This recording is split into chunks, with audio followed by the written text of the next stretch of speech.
Feeling স্টেশনে চলমান জ্বালানি তেল সংকটের মাঝেই বিদ্যুৎ পরিস্থিতি নিয়ে উদ্বেগ জানিয়েছে স্থানীয় উৎপাদকদের সংগঠন বিপ্পা।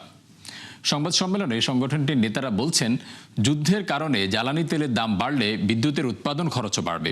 অন্যদিকে বিপুল বকেয়া রয়েছে সরকারের কাছে, তাই অর্থ পরিশোধ না করলে লোডশেডিংয়ের মুখোমুখি হতে হবে গ্রাহকদের। রাকিব হোসেনের রিপোর্টে বিস্তারিত। ফিলিং স্টেশনগুলোতে যানবাহনের দীর্ঘ লাইন যেন এখন এক পরিচিত বাস্তবতা। রেশনিং শুরুর পর থেকেই ভোগান্তি পিছু ছাড়ছে না গ্রাহকদের।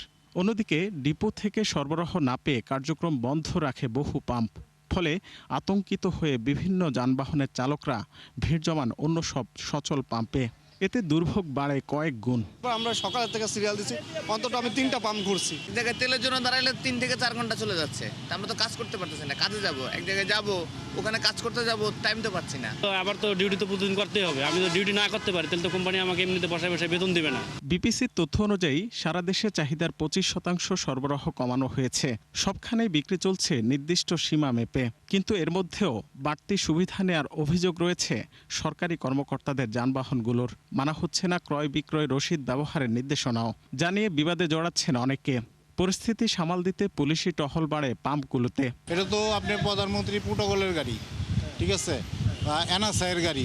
তো এইসব গাড়িগুলো তো ওনারা তো টাকাটা নিচ্ছে না, ওনারা তো এটা আমাদের কাছে মাসিক পেমেন্ট করা। নির্দিষ্ট কোনো সময় বলতেছে না যে অমুক টাইমে তেল পাওয়া যাবে কি ওই টাইমে পাওয়া যাবে।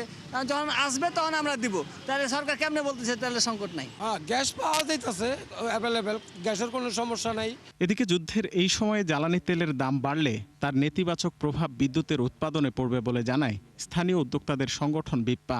উদ্বেগ প্রকাশ করে সংগঠনটির নেতারা বলেন, সরকার বিল পরিশোধে ব্যর্থ হলে লোডশেডিংয়ের চাপে পড়তে হবে গ্রাহকদের, যা অর্থনীতির জন্য বিপর্যয় ডেকে আনবে। ৬০০০ মেগাওয়াট আমরা আসবে না আমার, রিগার্ডলেস ওই যে কে এফএসএর উপরে, এটা অন্য কথা, কিন্তু এফএসএরও নাই, আমি গ্যাস পয়সা দিয়ে এনেও কিন্তু আমি লাইনে দিতে পারবো না। That's the reality. কিন্তু অন্য ইন্ডাস্ট্রিগুলোকে আমার কিন্তু চালিয়ে রাখতে হবে, সেটা আমাদের concern. This is more concern our, যে আমরা কীভাবে ইন্ডাস্ট্রিকে চালিয়ে রাখবো এবং আসলে কি ভবিষ্যতে আমরা আরও ইনভেস্টমেন্টে যাবো কিনা। এই যে ক্রাইসিসটা কিন্তু কমবে না। এই বিদ্যুতের জ্বালানি ক্রাইসিস, তারপর আবার গ্রেনের ক্রাইসিস, তারপর অনেক কিছুর ক্রাইসিস। হয়তো তখন কিছু লোডশেডিং মেনে নিতে হবে, কিছু লোডশেডিং মেনে খাওয়ার চিন্তা করতে হবে। তো এটা আসলে এই মুহূর্তে বলা যাবে না। আমরা টাকা দিলে অবশ্যই পারবো, টাকা দিলে পারবো না কেন? আপনি যদি বলেন যে টাকা দিয়ে বাগের দুধ নিয়ে আসবো। এদিকে সোমবার সিঙ্গাপুর থেকে ২৭,২০৪ টন জ্বালানি তেলবাহী একটি জাহাজ আজ চট্টগ্রাম বন্দরে পৌঁছেছে বলে নিশ্চিত করেছে বিপিসি। রাকিব হোসেন, ৭১, ঢাকা।